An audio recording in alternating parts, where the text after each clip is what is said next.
Ladies and gentlemen, the President of the Republic of the Philippines and Commander-in-Chief of the Armed Forces, President Rodrigo Roa Duterte.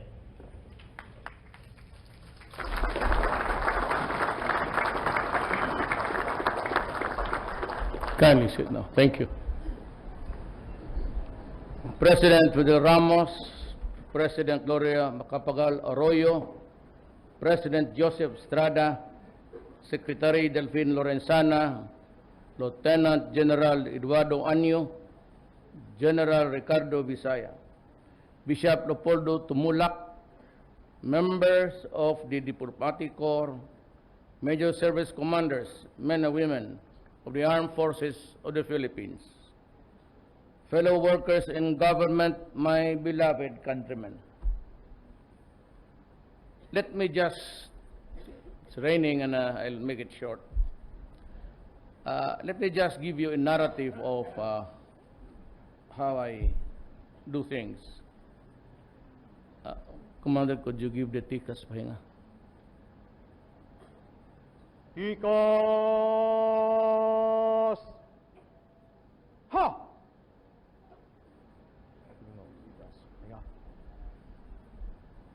Of the many things I promised the people of this nation, one was that I would not tinker with the Armed Forces of the Philippines in the matter of promotion and assignments. I gave the same statement for the PNP. But you know, as it turned out, after I assumed office, that the PNP was a fractured organization. And that I realized that there were so many men and officers involved in the drug industry. So I had to take the bull by the horn. I did not tinker, I said, as I promised, with the armed forces. The recent promotions and all others were the product of the Board of Generals and the recommendation of your head of department. I never asked or whispered to anybody who, for what, and for whom. I kept my promise to the Armed Forces of the Philippines, and it will remain to be so until the end of my term. Di ako makikialam. As I have said, your Board of Generals, na itong sa police, I was really appalled. I knew the seriousness of the problem, how the drug industry was blooming into something very, very serious. But I did not have enough wherewithal to make the proper evaluation. And it was only when I became president that I was really horrified, appalled by the number of Filipinos already hit by the contamination of Shabu. I remember very well the report of General Santiago of the PDEA before, and he gave the number something like 92% of the total barangays of the Philippines were already affected. And that he gave the number of 2 to 3 million addicts already papasyal dyan sa atin, mixing it up with us. And I would place it at a very conservative statement,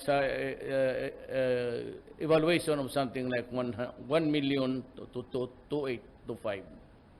So the incremental increase over the years until I became president, palagay na lang natin, add a level but mga 200. But in my time, when I issued the warning to everybody, you saw our countrymen lining up in front of barangay halls, going to the barangay captains, surrendering in the hundreds of thousands. Kaya ako sabi ko, ako na mismo ang hahawak nito. Kasi kung ibigay mo lang ng secretariat or left alone with due respect no offense intended, and I have give you the report, and it is distinct, and it has in it something like a deadly mix of drug lords, pushers on the street, barangay captains, policemen, municipal mayors, governors, judges, and prosecutors. And why? Why did I give a copy of that thick folder to the Senate President? Why did I give that copy or furnish a copy to the Speaker of the House? And I was looking at it, pondering, after a review and a review, re-evaluation, and revalidated and revalidated. That is why it took us this long, because it is not easy to place a name in that list, for you should have destroyed his career forever. So kaya ganun katagal ang review ng review, revalidate, revalidate again, revalidate. And there are names of my friends, politicians and all, mga police, mga prosecutors, mga judges. So, I don't know if if it's proper me to be saying it in public, but I sent also one thick folder to the Supreme Court, and I just wrote it, for whatever it may be worth to you. Hindi ko kaya to.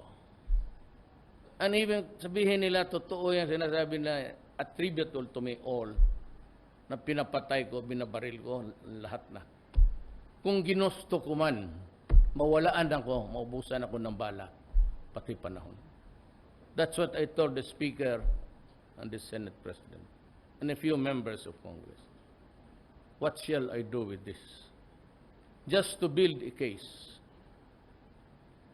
you would need about 3 to 4 policemen working out 24 hours just to get the desired proof for a successful operation.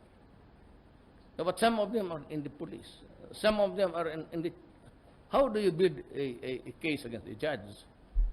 You just go by the records that with so many hearings in his court, there was not a single conviction of a drug case. So that alone is not enough. I would say that I cannot secure a conviction. Remember that we follow the democratic presumption of innocence until proven otherwise. Now, I'd like to tell you, I don't know about the others, but in my experience for 8 years as a trial prosecutor, it's always a proposition of 30% in favor of conviction, 70% in favor of acquittal. Because all that he has to do, the convict or whatever, the accused, will just create a little doubt, and it cannot be proof beyond reasonable doubt. Mahirapan ako, kaya sinasabi ko. Ayaw to take full control of the fight against drugs, because this is not just an ordinary police case. The drug lords declared war against our country, targeting the youths of the land. And that was, I was forced to say, do not destroy the next generation and deprive us of our sons and daughters' happiness. Kasi papatayin ko talaga kayo. And I said, wag ninyong gawain yan. Kasi bayan ko yan. Actually, the drugs is a war now going on. Thus, we are down a lot. But until the last day of my term, until the last pusher is out of the street, until the drug lord, the big ones, are killed, the policy will remain. Do not destroy my country. And that is why, I repeat, my orders. And that's the reason why I declared a state of lawlessness, so that I can call upon you, the armed forces, to help the civilian sector, to help the police. Di nila kaya to. At ang police mo, the policeman, the very ones who would be preventing the crimes, solving the crimes, arresting the criminals, are themselves into it. Now, nandyan may kopya kayo. I think I was warned of the Chief of Staff. Basahin ninyo if you have time. And find out if the next guy beside you is there in that list. Talagang it's about 4,500 plus. Remember that they are spread all throughout the country. And addiction is really a monkey on your back. And they say, and it is true, the forensics say, and the doctors and the asylums and the drug rehabilitations would tell you that there's a certain point of the use of constant use of drugs will shrink the brain of a person. Once the brain has shrunk, rehab is no longer possible. So how many of the 4 millions? Kasi yung 1 million di ko binigay, wala akong input sa panahon ko. Those were the guys you saw on TV surrendering. I'm still counting because I'm nearing the 800 mark. By the end of the year, I am sure I would have breached 1 million. Idagdag ko yan sa kay Santiago. And you know that I entered into the service almost midterm. Half of the year, June. I am operating on a budget that was prepared by my predecessor. When I came in, what was left was just for MOOE, maintenance and operations. So even if there was a lot of criticism at binubulshit ako, at bakit ko raw hindi i-rehab, yung nahuli lahat yon, hindi magkasya yon. So in the meantime, I was just pleading to the barangay captains to just take care of them in the meantime. Now, a good soul from China, a philanthropist, built us in Fort Magsaysay a 10 million facility, a 10,000 rather facility. And they promised to build another one somewhere in the Visayas and Mindanao. But sabi ko, hindi na ako pumilit kasi nahiya na ako. But the next budget, my budget that I prepared now, was something for this kind of, at lahat. At kayo, lahat ng hiningi ni Secretary Lorenzana, binigay ko. Lahat, wala akong hinindian. And I would not want to, baka ayaw ko yung parang makakaroon ka pa ng utang ng loob, pera naman ng tao yan. But lahat na kailangan ninyo, pati ospital ninyo. And as a matter of fact, I abandoned the use of the presidential plane. Turn it over, and you can use it. You have a new MRI, a CT scan, and everything, a barrack, which can really control gangrene.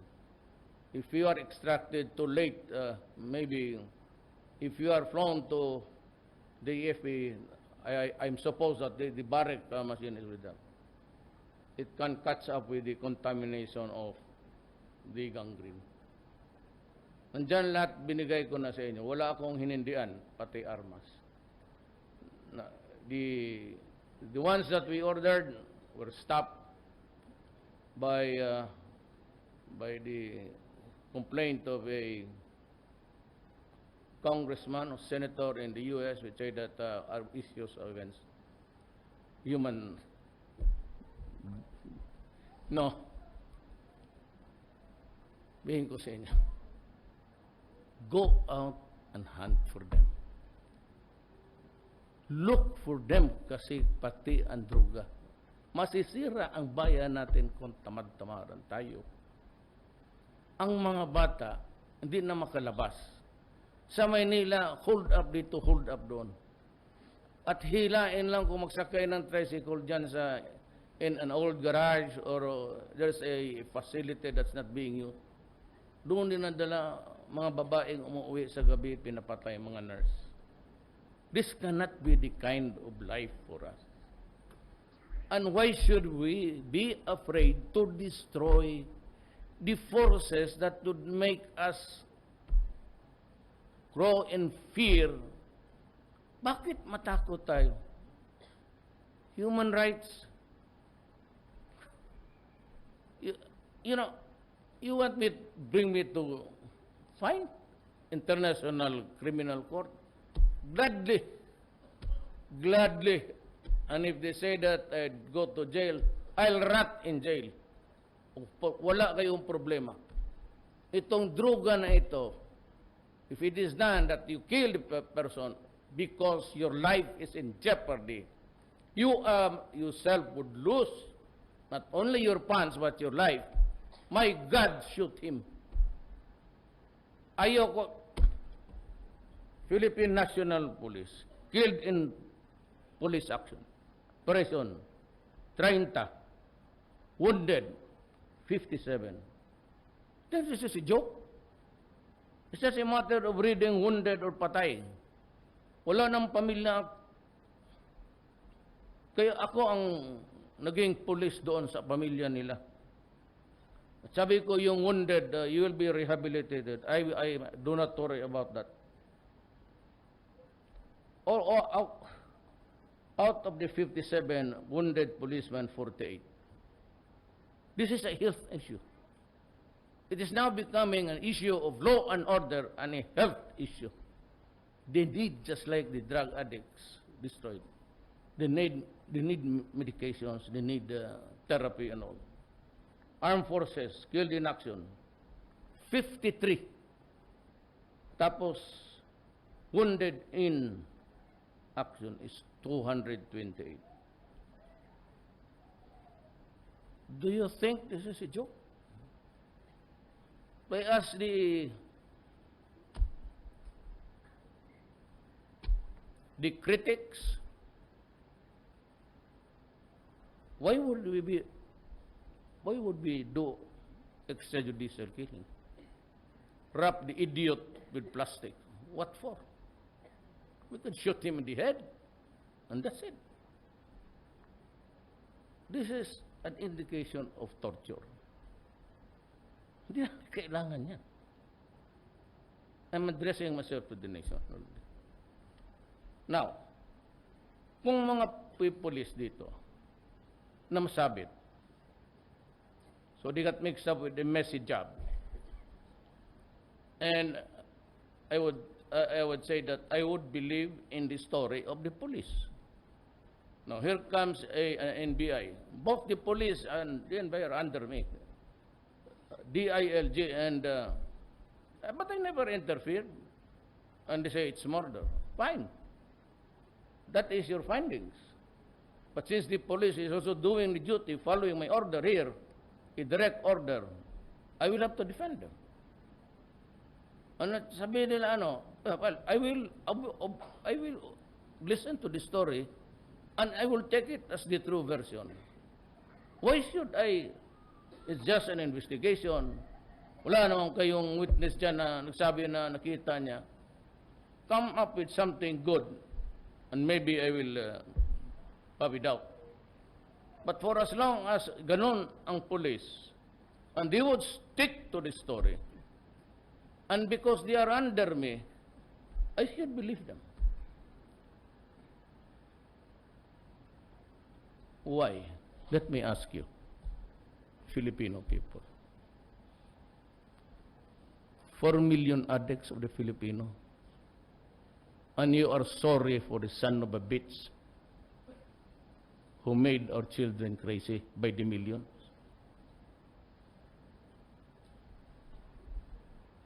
So, I and I alone, ako yan, will answer for them. And if it is in the performance of duty, that is my ultimate liability. Dito kayo. I will defend them. As a matter of fact, I'm ready to go to jail for them. Walang problema.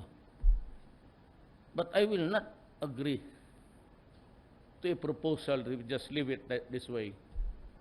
Tapos masira. Remember, it's by the millions.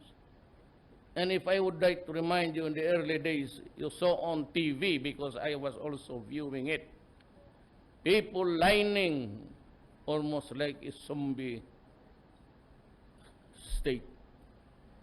Parang kalog. Kung presidente ka, maligayahan ka niyan. Tapos, dito wala na masyado. Makauwi na sila ngayon. Now, I would like to warn again the addicts. Pabalik-balik kayo niyan eh. You pretend to surrender or give it up. But it's addiction, I know. I have a rehab. 8 out of 10 talagang mag-slide yan. Pabalik ng babalik yan. So kayong mga nasa droga, nakadroga, o yung mga pamilya ninyo, ito na lang kayo ninyo. Huwag ninyong palabasin ng bahay in the meantime, or have your son or husband check. And we will gladly bring you to the Nueva Ecija. Bakante pa yun, marami pa. I will spend for the medicines and all. But in the meantime, kayong mga drogista, bantay. Dadamputin ko talaga. Do not loiter around the sidewalk. You're up to ask for money and molest it. Hingian ninyo mga tao, ludapin ninyo. Do not do that. Restricted to quarters kayo. Parang sundalo. Diyan kayo sa bahay ninyo. Mga nanay, tatay, ilak ninyo yung. Huwag ninyong palabasin. Pag maglabas yan, mag-iistorbo sa labasan. Pag magtidig na yan, damputin ko yan.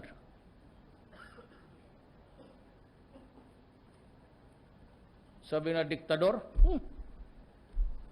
you want to oust me? Fine, go ahead. I'd be happy to leave. Pero for as long as the president of this country, I will never allow that thing to destroy. So let us be clear on this. I'd like to congratulate General Anyo on his assumption as the Chief of Staff. I'd like to express the gratitude for on behalf of the Filipino people kay General Vizcaya for a job really very well done. And I was also malapit ako matumba sa medal niya. Ako wala nga ni Beski isa.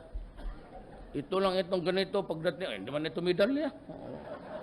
Wala man nakasabi dito na General Headquarters, wala man. But anyway, pati kayo, hero, kayo lahat. Every time you go out, that is why, do not worry, this December, medyo halos doble na ang sweldo ninyo. Sinasadya ko yan talaga yan, kayo yung nauuna eh. Sige, punta doon sa Abu Sayyaf, dumugin mo. Ay, ako, tiga-order lang eh. Kaya kung tumahimik kayo dyan, walang allowance sa iyong Pasko ito. Unahin mo natin yung. Anyway, even the mere presence, evidenced by this medal,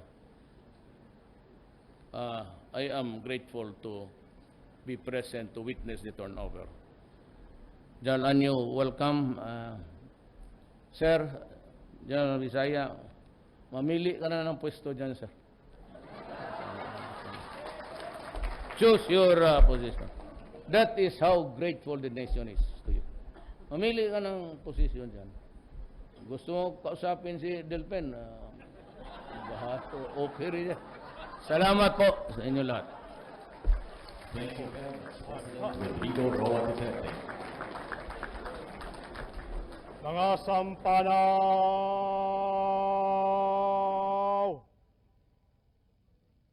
Ta! Please be seated.